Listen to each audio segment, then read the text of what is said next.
বিসমিল্লাহির রহমানির রহিম। আমরা সবাই জানি আমাদের প্রিয় নবী সাল্লাল্লাহু সাল্লাম এর কয়েকজন স্ত্রী ছিল। একদিন সকল স্ত্রী একত্রিত হয়ে নবীজিকে জিজ্ঞেস করলে, আপনি কোন স্ত্রীকে বেশি ভালোবাসেন?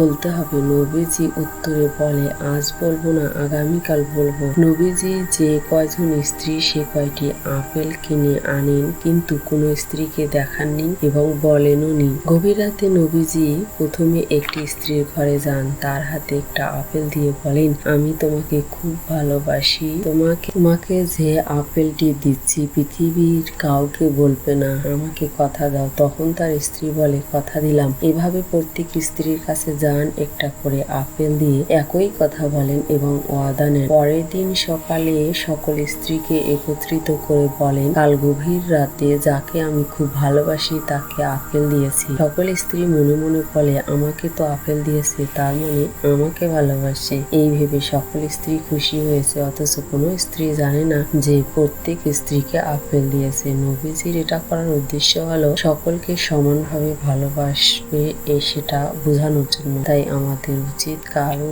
যদি অনেক স্ত্রী থাকে তাহলে সমানভাবে ভালোবাসা প্রকাশ করা। কারণ কোনো স্ত্রীকে বেশি ভালোবাসলে আবার কাউকে কম ভালোবাসলে অবশ্যই পরকালে তার বিচার হবে, জান্নাতের পথে বাধা হয়ে দাঁড়াবে। আমরা সবাইকে সমানভাবে ভালোবেসে যাব।